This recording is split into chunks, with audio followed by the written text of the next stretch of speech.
Agora, toda essa história de topologia não é simplesmente uma caracterização matemática que não tem nenhuma utilidade prática, não. Usualmente, a caracterização matemática sempre tem um reflexo prático, principalmente na robótica. No nosso caso aqui, nós vemos que, essencialmente, a primeira coisa que já nos dá uma diferença relacionada com a topologia é no cálculo da distância. Por exemplo, imagine o seguinte: se nós quiséssemos calcular a distância do jeito que nós calculamos no espaço euclidiano. Usualmente, o que nós fazemos? Um jeito simples de calcular a distância é por meio da distância euclidiana, no qual nós pegamos o ponto final menos o ponto inicial e tiramos a norma. No caso de um espaço de uma dimensão, que é o espaço do círculo, nós temos que a norma se resume ao valor absoluto, né? Então, se nós tivermos, por exemplo, uma linha real, né? Então, essencialmente é o seguinte. Então, imagine que nós tenhamos aqui o nosso θ start, vou colocar só como θs, tá? E o θ end, vou colocar como θe. E, essencialmente, a distância, né, que nós temos aqui é esse menos esse, né? Agora, evidentemente, eu poderia trocar, né, a ordem. Nós poderíamos ter aqui, então, θe e θs. Então, naturalmente, como distância sempre é uma variável, uma quantidade não negativa, né, pode ser de zero até mais infinito, naturalmente, se eu faço aqui θe menos θs, como essa direção aqui da esquerda é a direção negativa, né, então eu teria aqui uma distância negativa. Então, como em geral a distância tem valores não negativos, então utilizamos a norma, ou no caso de uma dimensão, a norma, como eu falei, se resume ao valor absoluto. O detalhe é que se nós tivermos, por exemplo, um θ end, θ final, 179 graus, e o θ inicial menos 179 graus, se nós fazemos 179 menos 179 nos dá 358 graus, o que, no final das contas, não é a melhor coisa do mundo, né? Vamos olhar para isso, então, um exemplo um pouco mais concreto aqui. Na verdade, um exemplo mais visual. Olha só, nós temos que 179 graus é isso daqui. Menos 179 graus é isso daqui. Agora, nós temos este ponto e este ponto, que representam 179 graus e menos 179 graus, né? Na verdade, esses dois pontos aqui. Eu esperaria, quando eu fizesse o cálculo da distância, que eu tivesse essa distância aqui. Obviamente, nós vemos que pela questão topológica desse espaço, né, como não é um espaço euclidiano, nós temos, na verdade, de fato, duas distâncias. Nós temos essa daqui, que é a distância maior, e a distância menor. E eu ainda me mantenho no espaço, né? Porque o espaço é determinado por todos os pontos que estão ao longo desse círculo aqui.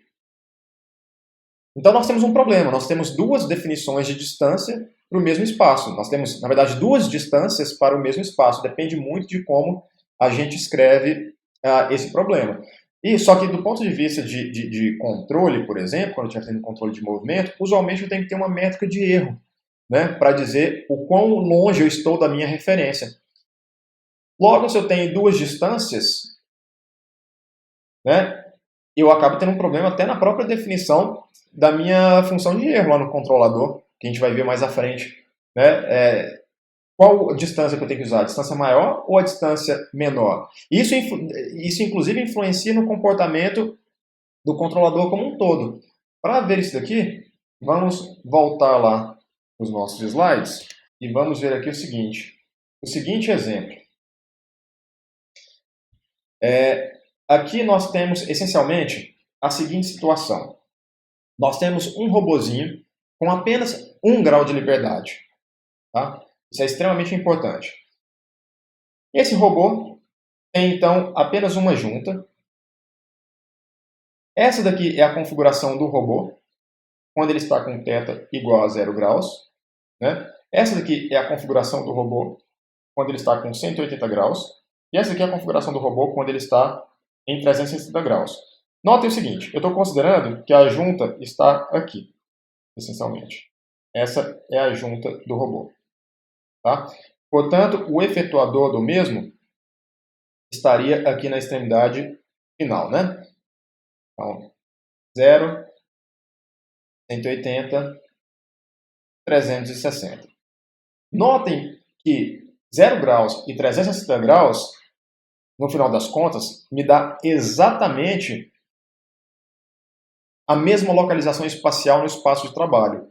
Ou seja, eu tenho, então, duas configurações 0 e 360, que, se eu considerar como configurações diferentes, geram exatamente a mesma posição dos pontos no espaço desse robô. Né? Só que, olha só, eu vou mostrar um comportamento para vocês relacionado com controle de movimento. Não vou ainda explicar como que esse controlador foi definido, mas eu vou mostrar a intuição por trás dele, para vocês verem o quanto essa questão da métrica de distância pode causar comportamentos aberrantes e indesejáveis. Eu quero, então, resolver o seguinte problema de controle. Eu quero fazer com que o robô ele saia da sua configuração inicial e vá até a configuração 0 graus. Mas, mais especificamente, do ponto de vista de projetista, eu quero essencialmente que o efetuador do robô fique aqui. Tá? Ou seja, que é exatamente quando eu estou com θ igual a 0 graus.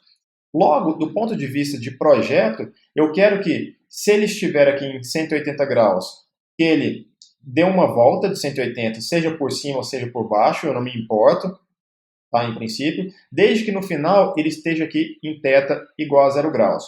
Agora, se ele estiver com θ igual a 360 graus, eu quero que ele continue no mesmo lugar, porque θ igual a 360 graus é exatamente igual a θ igual a 0 graus.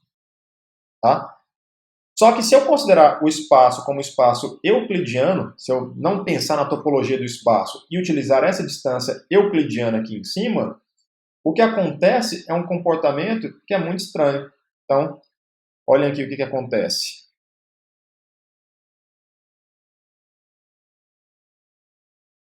Vocês observam que, de maneira esperada, quando o erro é igual a zero, se eu quero que o θ desejado seja 0 graus e o θ inicial igual a 0 graus, ele fica no mesmo lugar. Tá? Não tem um erro para excitar o sistema. Quando eu tenho θ igual a 180 graus, eu espero que ele vá aqui para 0 graus, como de fato aconteceu. Agora, vocês viram que com θ igual a 360 graus, o que ele fez é, ao invés de continuar no lugar onde ele estava, que era o que realmente eu esperava que ele fizesse, uma vez que 360 graus é igual a 0 graus, ele deu uma volta completa. Tá? Justamente porque ele considerou que o erro inicial dele era de, ao invés de ser, ele fez o cálculo desse jeito aqui, né? Então, ao invés de calcular o erro como 0 graus, ele considerou que o erro era igual a 360 graus. Ele considerou que ele estava muito longe de onde ele deveria estar.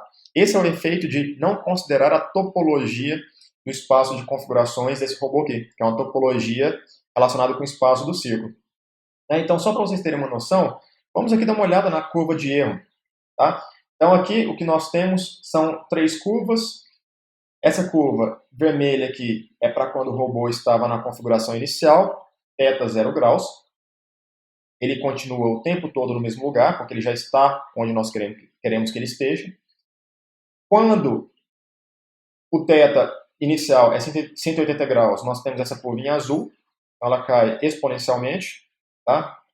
A gente vai ver quando nós estivermos vendo a parte de controle cinemático.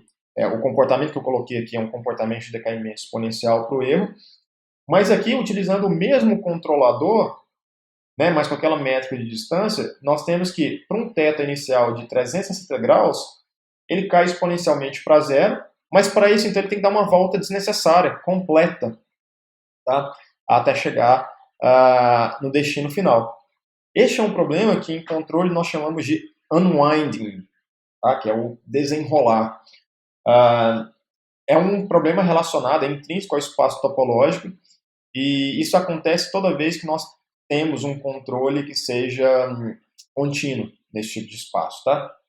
Agora, existem maneiras de considerar ou desconsiderar a topologia do espaço, ou seja, a gente considera que o espaço apesar de não ser euclidiano, a gente considera um espaço euclidiano e a gente muda, por exemplo, a métrica de distância? Dá para fazer, mas vocês vão ver que é um pouquinho mais complicado.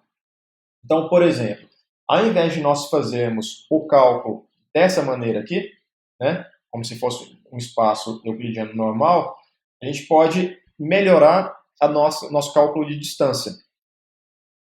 Essencialmente é o seguinte, se a distância entre os pontos estiver nesse intervalo aqui, né, se estiver entre menos 180 ou 180, ou seja, se a distância for menor ou igual a 180 graus, a gente continua calculando desse jeito aqui. Agora, se nós tivermos que θend menos θstart menor que menos 180 graus, nós pegamos então e calculamos a distância da seguinte maneira, ou seja, a gente adiciona 360 graus para fazer com que a gente volte com a distância para o intervalo desejado, que a gente quer, que é de 0 até 180 graus. Por outro lado, se θend menos θstart for maior que 180 graus, então a gente faz a distância como valor absoluto, né, se a gente vai pensando em uma dimensão, de θend menos θstart menos 360 graus. De tal maneira, naquele nosso caso inicial, se o θend é 179 graus e o θstart é menos 179 graus, então ao invés de simplesmente fazermos isso daqui e obtermos 358, então nós fazemos 179 menos 179 nos dá 358. 358 está fora desse intervalo aqui, então a gente subtrai 360 graus.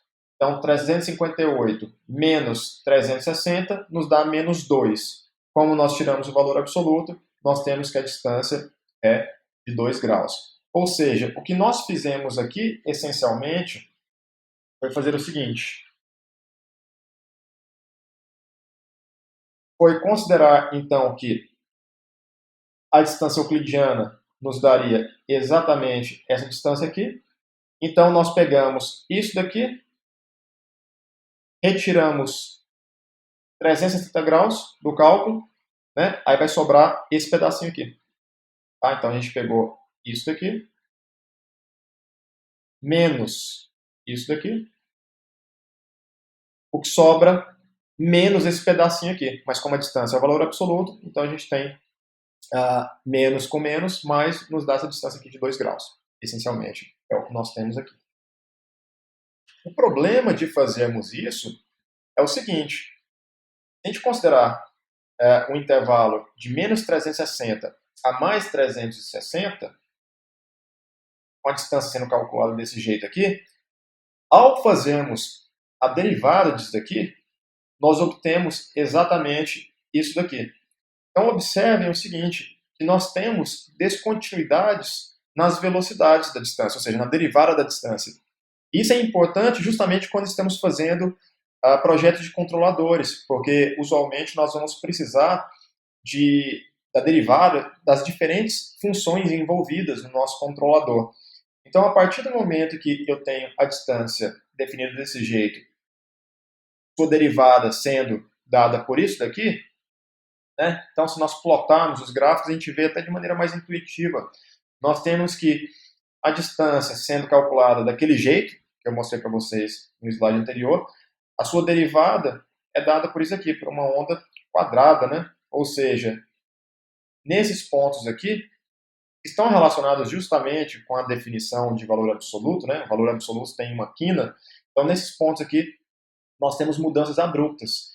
Logo, se nosso sinal de controle depender de D ponto, e de fato ele costuma depender, né, de certa maneira, nós vamos ter descontinuidades aqui na nossa lei de controle, do ponto de vista de de controle é péssimo, né? Porque isso gera desgastes nos atuadores, porque a gente tem mudanças abruptas, né? Do ponto de vista de um motor, vocês podem imaginar, coloca ali uma tensão positiva e uma tensão negativa em cima do motor, de maneira abrupta, sem ter mudança suave. No final das contas, isso acaba gerando desgastes, né, ao longo do tempo e, portanto, é altamente indesejável.